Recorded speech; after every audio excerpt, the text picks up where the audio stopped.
ये IPO fresh issue of shares और offer for sale दोनों का कॉम्बिनेशन है। टोटल इशू साइज 2480 करोड़ है, जिसमें से 480 करोड़ का फ्रेश इशू और 2000 करोड़ का ओएफएस शामिल है। ओएफएस के थ्रू रेज होने वाला अमाउंट सेलिंग शेयर होल्डर्स को मिलेगा। कंपनी को ओएफएस से कोई प्रोसीड्स नहीं मिलते। आईपीओ में एम्प्लॉइज के लिए भी अप टू 1.25 करोड़ का रिजर्वेशन रखा गया है। आईपीओ सब्सक्रिप्शन के लिए 7 अगस्त 2026 को ओपन होगा और 11 अगस्त 2026 को क्लोज हो जाएगा। अलॉटमेंट 12 अगस्त 2026 तक फाइनलाइज होगा और कंपनी के शेयर्स की लिस्टिंग 14 अगस्त 2026 को हो सकती है। कंपनी ने आईपीओ के लिए 151 से 159 रुपीस पर शेयर का प्राइस बैंड सेट किया है। रिटेल इन्वेस्टर्स के लिए मिनिमम लॉट साइज 94 शेयर्स का है, जिसके हिसाब से अपर प्राइस बैंड पर मिनिमम इन्वेस्टमेंट 14,946 रुपीस होगा। आईपीओ के नेट प्रोसीड्स का यूज कंपनी अपनी बिजनेस रिक्वायरमेंट्स को सपोर्ट करने के लिए करेगी। इसमें से 360 करोड़ का इस्तेमाल एग्जिस्टिंग बोरोइंग्स की रीपेमेंट या प्रीपेमेंट के लिए होगा और बची हुई अमाउंट का यूज जनरल कॉर्पोरेट पर्पसेस के लिए किया जाएगा। लीप इंडिया अपने शेयर एंड रीयूज यानी पूलिंग बिजनेस मॉडल के थ्रू इंडिया के सप्लाई चेन मैनेजमेंट सेक्टर में सबसे बड़ा on demand asset pooling provider है। नंबर ऑफ पूल्ड एसेट्स के बेसिस पर फ्रॉस्ट एंड सलिवन रिपोर्ट के अनुसार। और कंपनी का सर्कुलर बिजनेस मॉडल कस्टमर्स को सपोर्ट करता है और एनवायरमेंटल इम्पैक्ट कम करता है। कंपनी की service offerings technology enabled supply chain solutions है, जो कस्टमर्स को उनके वैल्यू चेन के डिफरेंट स्टेजेस, मैन्युफैक्चरिंग पॉइंट से लेकर डिस्ट्रीब्यूशन और पॉइंट ऑफ सेल रिटेल तक कनेक्ट करने में मदद करती है। सबसे पहले समझते हैं कि पैलेट क्या होता है। पैलेट एक मजबूत बेस या प्लेटफॉर्म होता है जिसके ऊपर कार्टन्स या प्रोडक्ट्स रखकर फैक्ट्रीज, वेयर हाउसेज और रिटेल स्टोर्स के बीच सेफली और एफिशिएंटली मूव किया जाता है। पैलेट्स मॉडर्न सप्लाई चेन का एक क्रिटिकल एलिमेंट है जो कंपनीज को एफिशिएंटली ऑपरेट करने में मदद करता है। पैलेट पूलिंग एक ऐसा सिस्टम है जब कंपनीज अपने खुद के पैलेट्स परचेज करने की बजाय एक शेयर्ड पूल से पैलेट्स यूज करती हैं। ये मॉडल कॉस्ट इफेक्टिवली और एफिशिएंटली तरीके पैलेटाइजेशन को सप्लाई चेन में इंटीग्रेट करता है।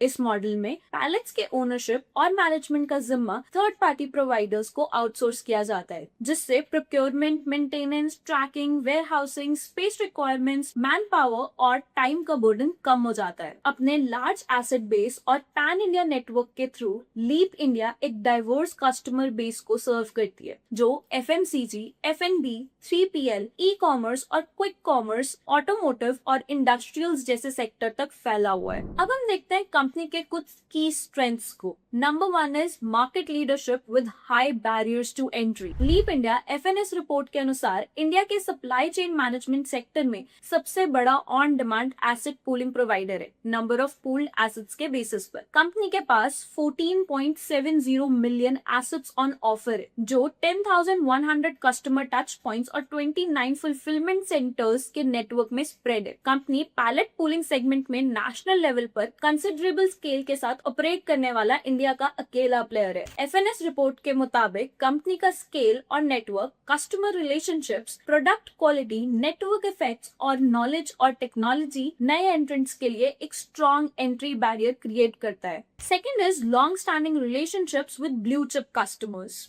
मार्च 31, 2026 तक कंपनी ने 1000 से ज्यादा कस्टमर्स के साथ पार्टनरशिप्स एस्टेब्लिश किए हैं, जिसमें Hindustan Coca Cola beverages, Marico, Toll India logistics, Daikin air conditioning, Panasonic life solutions, Haier appliances, Daimler India commercial vehicles, Autoliv India और सनातन टेक्सटाइल्स जैसे रिप्यूटेड ब्लू चिप नेम्स शामिल है। कंपनी के टॉप 10 कस्टमर्स में से कई के साथ 5 साल से ज्यादा का रिलेशनशिप टेन्योर है, जो कस्टमर सर्विस और रिलायबिलिटी का एक स्ट्रॉन्ग ट्रैक रिकॉर्ड दिखाता है। Third is extensive pan India network strengthened by CHEP India integration. Company ने इंडिया वाइड एक ब्रॉड और कनेक्टेड पूलिंग नेटवर्क एस्टेब्लिश किया है, जो हायर्ड पैलेट्स की क्विक डिप्लॉयमेंट और डीहायर्ड पैलेट की कलेक्शन शॉर्ट डिस्टेंसेस में पॉसिबल बनाता है। जनवरी 2025 में सीएचईपी इंडिया की एक्विजिशन के बाद कंपनी ने CHEP इंडिया के एस्टेब्लिश नेटवर्क को अपने साथ इंटीग्रेट किया, जिससे रीच और ब्रॉडर कस्टमर बेस सर्व करने की एबिलिटी दोनों एक्सपैंड हुए। FNS रिपोर्ट के अनुसार इनके जैसा फ्लीट बिल्ड करने के लिए मल्टीपल इयर्स का सब्सटैंशियल इन्वेस्टमेंट चाहिए होगा, बिना इमीडिएट कस्टमर डिमांड या एस्टेब्लिश्ड डिस्ट्रीब्यूशन चैनल्स की गारंटी के, जो कंपनी के लिए एक स्ट्रॉन्ग कंपेटिटिव मोट है। कंपनी के स्ट्रेंथ्स के बाद अब हम लीप इंडिया के कुछ इंपॉर्टेंट रिस्क को समझते हैं। Number 1 is revenue concentration in pallet segment. Leap India का बिजनेस बहुत ज्यादा पैलेट सेगमेंट पर डिपेंड करता है। फाइनेंशियल ईयर 24 में पैलेट्स ने टोटल रेवेन्यू फ्रॉम ऑपरेशंस का 72.23% कंट्रीब्यूट किया, जो फाइनेंशियल ईयर 25 में 67.90% और फाइनेंशियल ईयर 26 में 62.17% रह गया। ये डिपेंडेंस धीरे धीरे कम हो रही है, लेकिन अभी भी majority share of revenue pallet से ही आता है। इसीलिए अगर पैलेट पूलिंग बिजनेस में कोई एडवर्स डेवलपमेंट आता है तो कंपनी के ओवरऑल रिजल्ट्स पर सीधा असर पड़ सकता है। Number 2 is supplier concentration risk. Company अपने टॉप 10 सप्लायर्स और सर्विस प्रोवाइडर्स पर काफी डिपेंडेंट है। इनका कंट्रीब्यूशन टोटल परचेजेस में फाइनेंशियल ईयर 24 में 77%, फाइनेंशियल ईयर 25 में 60% और फाइनेंशियल ईयर 26 में 63.27% रहा। हालांकि कंपनी जनरली एक से ज्यादा सप्लायर से प्रोक्योरमेंट करती है, लेकिन अगर फ्यूचर में ये अरेंजमेंट्स टर्मिनेट होते हैं या ऑल्टरनेटिव सप्लायर्स सेम क्वालिटी पर नहीं मिलते तो इसका बिजनेस पर नेगेटिव इम्पैक्ट पड़ सकता है। कंपनी ये भी मानती है कि वो हमेशा प्राइस इंक्रीजेस अपने कस्टमर्स को पास ऑन नहीं कर पाएगी। Number 3 is customer contract renewal risk. Leap India typically long term recurring contracts पर काम करती है, और अगर कस्टमर्स अपने एग्रीमेंट्स रिन्यू नहीं करते या स्कोप एक्सपैंड नहीं करते तो बिजनेस पर एडवर्स इम्पैक्ट पड़ सकता है। टॉप 10 कस्टमर्स का कंट्रीब्यूशन टोटल रेवेन्यू में फाइनेंशियल ईयर 24 में 39.49% था, जो फाइनेंशियल ईयर 25 में 34.18% और फाइनेंशियल ईयर 26 में 26.65% हो गया। ये कॉन्सेंट्रेशन कम हो रही है, लेकिन फिर भी ये एक सिग्निफिकेंट पोर्शन है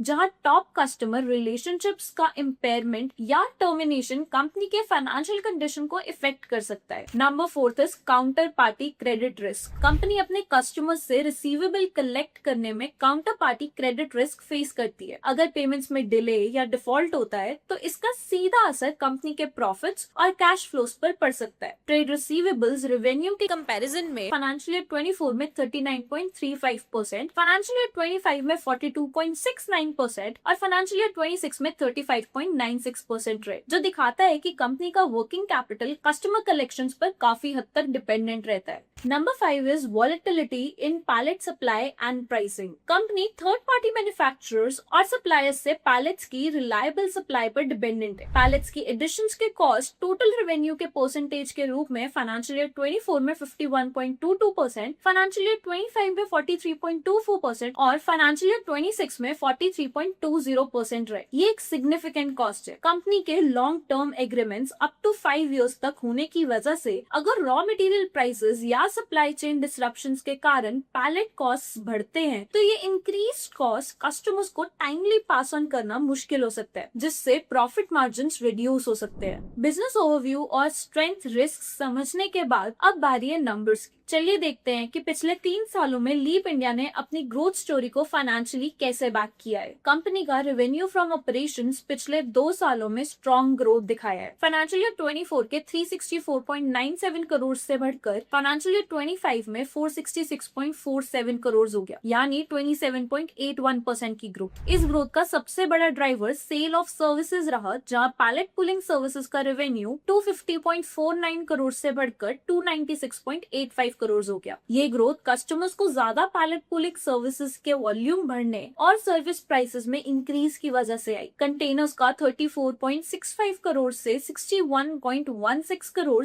और एमएचईज का 64.01 करोड़ से 88.54 करोड़ हो गया, जिसका major reason higher customer demand और CHEP इंडिया एक्विजिशन से मिला नया बिजनेस था। फाइनेंशियल ईयर 26 में कंपनी ने और भी स्ट्रॉन्ग परफॉर्मेंस दिखाते हुए 56.39% % की ईयर ऑन ईयर ग्रोथ के साथ रेवेन्यू फ्रॉम ऑपरेशंस को 729.53 करोड़ तक पहुंचा दिया। इस साल भी ग्रोथ का सबसे बड़ा कंट्रीब्यूटर पैलेट कूलिंग सर्विसेज रहा, जहां रेवेन्यू 296.85 करोड़ से बढ़कर 417.08 करोड़ हो गया। साथ ही कंटेनर सर्विसेज का रेवेन्यू भी 61.16 करोड़ से बढ़कर 153.75 करोड़ पहुंच गया, जो कंटेनर पूलिंग एक्सपेंशन, बढ़ती कस्टमर डिमांड और CHEP इंडिया एक्विजिशन की वजह से पॉसिबल हुआ। ओवरऑल कंपनी की ग्रोथ का major base rental based pallet pooling और कंटेनर बिजनेस बना हुआ है, जो रेवेन्यू ग्रोथ को कंसिस्टेंटली सपोर्ट कर रहा है। फाइनेंशियल ईयर 24 से फाइनेंशियल ईयर 25 में लीप इंडिया का EBITDA 209.92 करोड़ से बढ़कर 273.80 करोड़ हो गया और EBITDA मार्जिन भी ऑलमोस्ट स्टेबल रहा,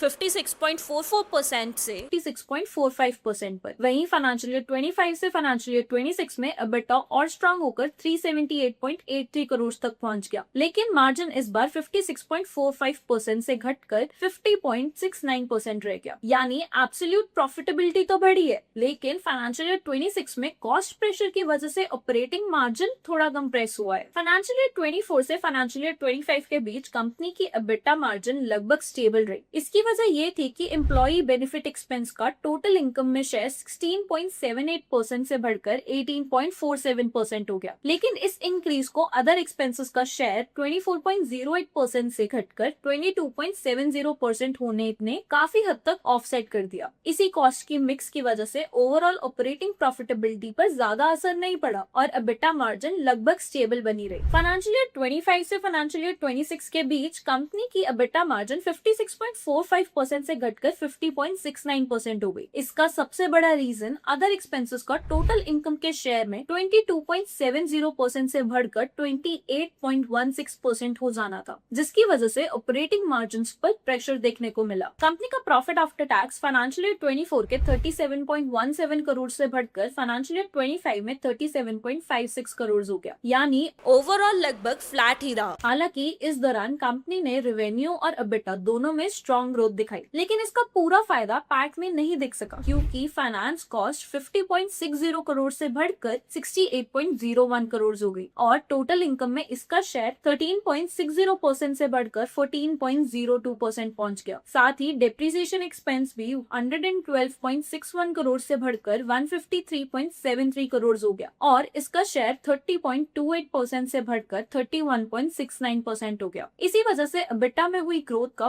पूरा बेनिफिट बॉटम लाइन तक नहीं पहुंच सका और पैट मार्जिन 9.99% से घटकर 7.74% रह गया। लेकिन फाइनेंशियल ईयर 25 से फाइनेंशियल ईयर 26 के बीच कंपनी का प्रॉफिट 37.56 करोड़ से बढ़कर 62.34 करोड़ हो गया, जबकि पैट मार्जिन भी 7.74% से इम्प्रूव होकर 8.34% पर पहुंच गया। इस इम्प्रूवमेंट की सबसे बड़ी वजह फाइनेंस कॉस्ट का टोटल इनकम में शेयर 14.02% से घटकर 12.53% और डेप्रिसिएशन एंड अमोर्टाइजेशन का शेयर 31.69% से घटकर 27.34% हो जाना था। इसी वजह से ऑपरेटिंग प्रॉफिट का ज्यादा हिस्सा बॉटम लाइन तक पहुंच सका, जिससे कंपनी की ओवरऑल प्रॉफिटेबिलिटी में अच्छा इंप्रूवमेंट देखने को मिला। RHP के मुताबिक कंपनी का बिजनेस मॉडल और स्केल ऑफ ऑपरेशंस के हिसाब से इंडिया या ग्लोबली कोई लिस्टेड कंपेरेबल पीयर अवेलेबल नहीं है। इसी वजह से कंपनी ने अकाउंटिंग रेशियोज और KPI कंपैरिजन भी किसी लिस्टेड पीयर के साथ प्रोवाइड नहीं किया। इसीलिए इस IPO में इन्वेस्टर्स को पीयर कंपैरिजन की बजाय कंपनी के बिजनेस मॉडल, फाइनेंशियल परफॉर्मेंस और ग्रोथ प्रोस्पेक्ट्स को इवैल्यूएट करना ज्यादा इंपॉर्टेंट होगा। तो दोस्तों, लीप इंडिया लिमिटेड इंडिया की लीडिंग एसेट पूलिंग और technology enabled supply chain solutions company है, जो अपने share and reuse business model के थ्रू कस्टमर्स को पैलेट्स, कंटेनर्स और मटेरियल हैंडलिंग सॉल्यूशंस प्रोवाइड करती है। कंपनी की market leadership, pan India network, blue chip customer base और CHEP इंडिया एक्विजिशन ने इसकी ग्रोथ को सपोर्ट किया है। साथ ही पिछले कुछ सालों में कंपनी ने स्ट्रॉन्ग रेवेन्यू ग्रोथ और प्रॉफिटेबिलिटी में भी अच्छा इंप्रूवमेंट दिखाया है। है। हालांकि फाइनेंशियल ईयर 26 में एबिटा मार्जिन पर कॉस्ट प्रेशर देखने को मिला। दूसरी तरफ इन्वेस्टर्स को पैलेट बिजनेस पर high dependence, supplier concentration, customer contract renewal, receivables risk और पैलेट प्राइसिंग वॉलेटिलिटी जैसे रिस्क को भी ध्यान में रखना चाहिए। इसलिए इन्वेस्टमेंट डिसीजन लेने से पहले बिजनेस अपॉर्चुनिटीज के साथ साथ इन रिस्क का भी केयरफुली इवैल्यूएशन जरूर करें। ये एनालिसिस सिर्फ एजुकेशनल पर्पसेस के लिए है। आरएचपी को ध्यान से पढ़ें और अपने फाइनेंशियल एडवाइजर को कंसल्ट करने के बाद ही इन्वेस्टमेंट डिसीजन ले। अगर वीडियो हेल्पफुल लगा हो तो लाइक करें और चैनल को सब्सक्राइब करें। Happy investment.